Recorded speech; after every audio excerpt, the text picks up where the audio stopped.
Hello बच्चों, आज हम लोग वैद्युत विभव यानी इलेक्ट्रिक पोटेंशियल के बारे में पढ़ेंगे और हम लोग देखेंगे कि इसके व्यंजक के डेरिवेशन में हम लोग समाकलन यानी इंटीग्रेशन का यूज़ कैसे करते हैं।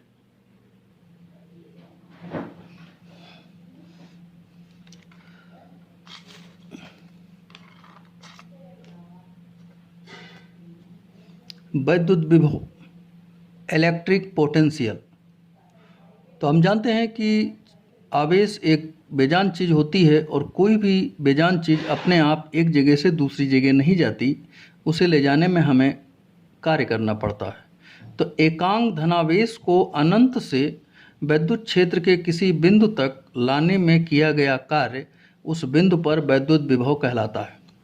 जैसे ये प्लस क्यू चार्ज रखा हुआ है और यहाँ से आर दूरी पर एक बिंदु पी पर हम वैद्युत विभव निकालना चाहते हैं और हमने प्लस क्यू नॉट को अनंत पर रखा है।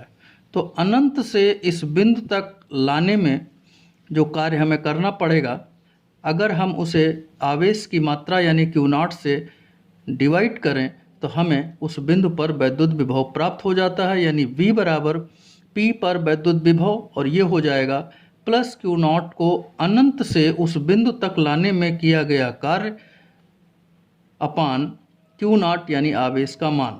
तो V का फार्मूला आ गया V बराबर W अपान क्यू नॉट। इसका मात्रक हो गया W upon Q not, W joule में और क्यू नॉट कूलॉम में। तो V बराबर जूल प्रति कूलॉम, और इसी को हम लोग वोल्ट कहते हैं। V एक अदिश राशि है।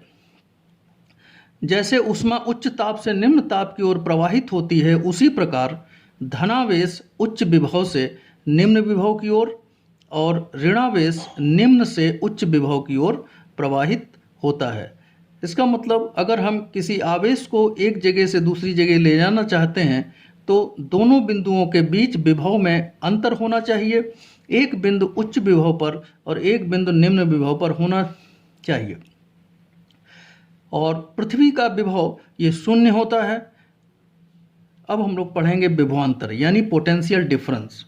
क्योंकि अगर कोई चार्ज प्लस क्यू रखा है और इसके वैद्युत क्षेत्र में दो बिंदु हैं A और B, तो हर बिंदु का अपना एक विभव होगा और दोनों के बीच का अंतर विभवांतर कहलाता है।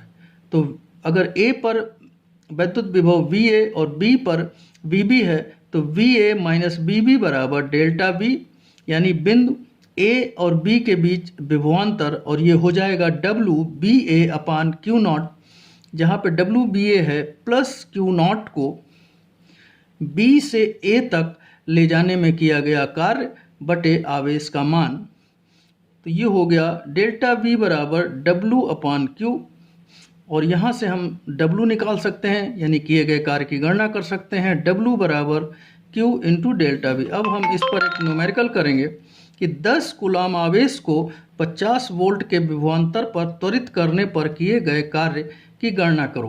तो यहाँ पर Q बराबर 10 कूलॉम दिया है, विभवांतर डेल्टा V बराबर 50 वोल्ट दिया है, और चूँकि W बराबर होता है Q इंटू डेल्टा V, तो ये हो गया 10 इंटू 50 बराबर 500 जूल। इसका मतलब अगर 10 कूलॉम के आवेश को 50 वोल्ट के विभवांतर पर अगर हम त्वरित करेंगे तो कार्य 500 जूल होगा। हम लोगों ने पढ़ा कि कार्य या ऊर्जा का मात्रक जूल होता है, लेकिन इलेक्ट्रोस्टैटिक्स में हम लोग एक छोटा मात्रक कार्य या ऊर्जा का पढ़ेंगे जिसे कहते हैं इलेक्ट्रॉन वोल्ट। इलेक्ट्रॉन वोल्ट यानी EV।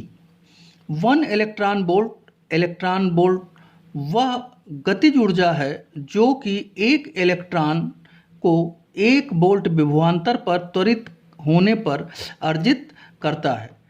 यानी कि अगर हम 1 वोल्ट का विभवांतर लगाएं और उसमें 1 इलेक्ट्रॉन डाल दें तो वो त्वरित होने पर जितनी ऊर्जा अर्जित करता है वो 1 इलेक्ट्रॉन वोल्ट कहलाती है।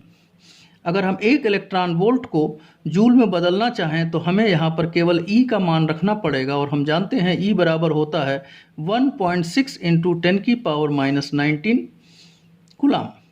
तो अगर हम इसे 1 इलेक्ट्रॉन वोल्ट को जूल में कन्वर्ट करेंगे तो E का मान रखेंगे तो ये हुआ 1 इंटू 1.6 इंटू 10 की पावर माइनस 19 तो 1 इलेक्ट्रॉन वोल्ट बराबर आ जाएगा 1.6 इंटू 10⁻⁻19 जूल। तो यहाँ पे हम लोग देखते हैं कि चूंकि कार्य और ऊर्जा में कोई अंतर नहीं है, इसलिए गतिज ऊर्जा K बराबर हो जाएगा Q इंटू डेल्टा वी, यानी गतिज ऊर्जा हम इस फार्मूले से निकाल सकते हैं। और गतिज ऊर्जा निकालने का एक और फार्मूला हमारे पास है, K बराबर 1/2 mv²। समीकरण 1 समीकरण 2 से हम देखते हैं कि Q इंटू डेल्टा वी बराबर 1/2 mv²। सो v² बराबर 2Q delta V upon m, जहाँ पर Q आवेश है, डेल्टा वी विभवांतर है और m जो है वो है कण का द्रव्यमान। तो यहाँ से हम v बराबर यानी आवेशित कण का वेग निकाल सकते हैं और ये आ जाएगा √2Q डेल्टा v अपान m। यहाँ पर m आवेशित कण का द्रव्यमान है।